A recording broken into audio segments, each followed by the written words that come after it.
Welcome to the Reconnection Club podcast, the show that helps parents heal troubled relationships with their adult sons and daughters.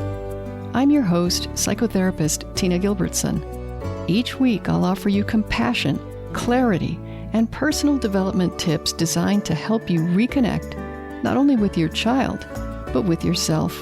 Now let's get started. A surprising number of estranged adult children listen to this podcast, and I'm always relieved when one of them writes to me saying, "Yes, you got it. Thank you for telling parents about that," or something like that. It lets me know I'm in the ballpark at least some of the time. Obviously, everyone is different. Not every estranged adult child feels the same about the situation or even feels the same way over time. But a letter I recently received epitomizes some of what I hear so often from estranged adult children that I wanted to share a few excerpts of this person's letter with you. Not only is this person's experience not unusual, but like so much other correspondence I see from estranged adult children, this letter contains the seeds of a solution to their particular estrangement. I'm honored and grateful that the writer of that letter gave me permission to use the letter on the podcast, and so I have the privilege of sharing some of their words with you today. To that estranged adult child who generously and courageously granted permission for me to share these very personal words, it means so much to me that you were willing to do that. Thank you. I was going to try to squish this letter and my discussion of it into a single episode, but there was no way I could do it in the 10 minutes or less that I usually shoot for. So this will be a two-parter. Even if enmeshment is not a feature of your situation, you might pick up some ideas about healing your estrangement, because if you can tolerate the distress that letters from estranged adult children often trigger in parents, there is sound information here, and ultimately a message of hope. Letters like this one point to a way out of estrangement, just like the map I talked about in episode 147. Now, this letter is addressed to me, not to the parent, and I'm going to set a gentle pace by taking it in bits and pieces and pausing to talk about them. However, you may find some emotions coming up in reaction to what you hear, and if so, that's to be expected. These are tender places we're touching on. All I ask is that you please pay attention to what happens for you as you listen. Notice what's going on throughout your body and your mind. How much are you tempted to judge either yourself or someone else? Please try to put aside all judgment in favor of compassion and the will to understand. One final note before I read the first part. I've removed all identifying information from this letter, including the gender and age of the writer. And I've also deleted some pieces that I would have loved to talk about, but in the interest of time, I can't. What's left is exactly what was written. And here's how it starts. I am actually an adult child estranged from my mom. It was just my mom and I growing up, and we were enmeshed. There was extreme anxiety and worry, overprotectiveness, and a sense that my life never really belonged to me. I felt like a mere extension of her, lacking any sense of self or autonomy. I'm going to pause there because that's a good description of family enmeshment from a child's point of view. And it's not something that parents impose on children on purpose or even consciously. Enmeshment is basically poor boundaries. Instead of a clear delineation of that's you and this is me, there's a tightly woven we that is somewhat incompatible with individuality.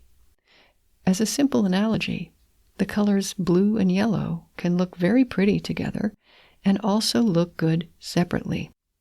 When blue and yellow appear together in a design, that's a beautiful kind of togetherness.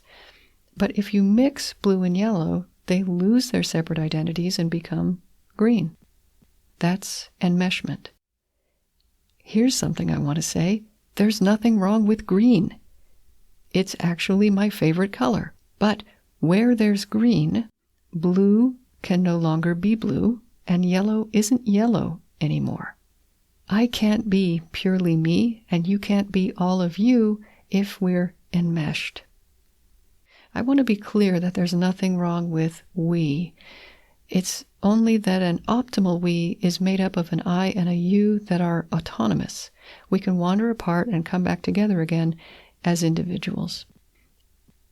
There's much more to say about enmeshment, but I'll find a link or two to share so that you can explore the concept further. The letter continues.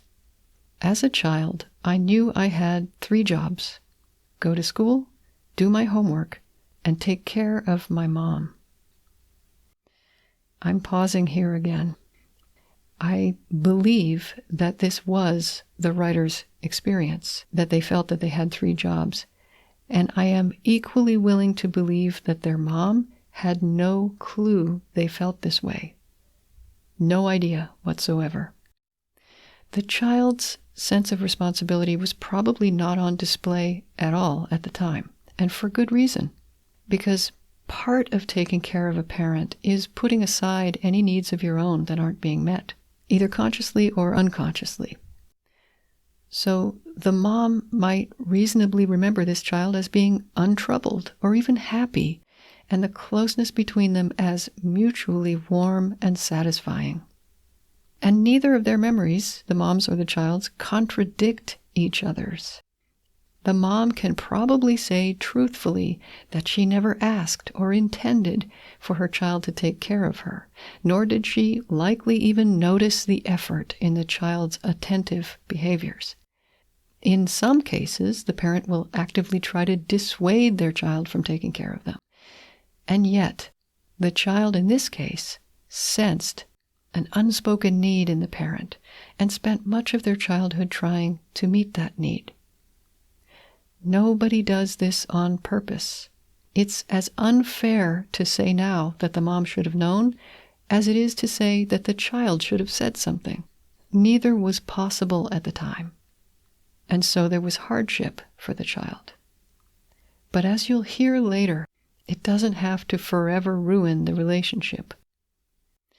If you're a Reconnection Club member, listen to our interview in the library about a family dynamic called parentification. I'll link to it in the show notes. The writer goes on to say, I felt as though I were always filling the void of her own unmet childhood needs, neglect, loneliness, and deep sadness. I felt like her parent, like it was my job to make her happy. So here we have a role reversal, hence the term parentification, that was felt acutely by the child and probably much less so, if at all, by the parent. In fact, the mom is likely to be mystified by this description of what was, from her point of view, a childhood full of love and good experiences. The reality seems to be that unmet emotional needs are prevalent in our culture and very often appear to play a role in adult children's decision to estrange themselves from parents. There isn't time for me to go too deeply into that, so let's just agree it's not wrong to have needs for closeness and connection, and it's not weird to want those with your children, obviously. It's when children's needs for autonomy and visibility are neglected in favor of parents' need for companionship that problems sometimes develop, as they did in this case. I talk about parents' unmet emotional needs a lot, but I'll just refer you here to episodes 95 and 125 for a start, and I'll link to those in the show notes. Here's more from the letter. Simply wanting my own life brought such intense feelings of guilt. It felt as though she were always just waiting for me, that I was the thing that brought meaning to her life. It was so very difficult and exhausting. This makes me feel really sad when I read it. I'm sad for the mom who may have needed more support from other adults than she had at the time, and I'm sad for the anxious, exhausted child this person was. Estrangement is often the product of exhaustion, not anger, not some inexplicable mania for control. Tired adult children are just seeking relief from whatever struggle the relationship entails for them through the imperfect and usually temporary solution of estrangement. I'm going to read one more part today, and it's admittedly kind of a cliffhanger. Even so, the greatest reason for my estrangement is not even what happened in the past. I have been doing the deep work of healing. Okay, I want to make sure that registers, because here's where hope lives. This is where breakthroughs can happen. It's not that the adult child is stuck in the past and won't forgive and won't move on. It's not about forgiveness or holding a grudge. The past is not the problem, even though the problem began there. This person wasn't demolished by their childhood. Their mom doesn't have to beat herself up with regrets or remorse. This writer is healing. All the mom has to do now is understand and address what's really keeping this estrangement in place. And the letter goes on to describe just what that is. I'll have to leave it there for now and pick up the rest in the next episode, number 150. Meanwhile, you might want to listen to episode 46. You can't change the past, but it doesn't matter.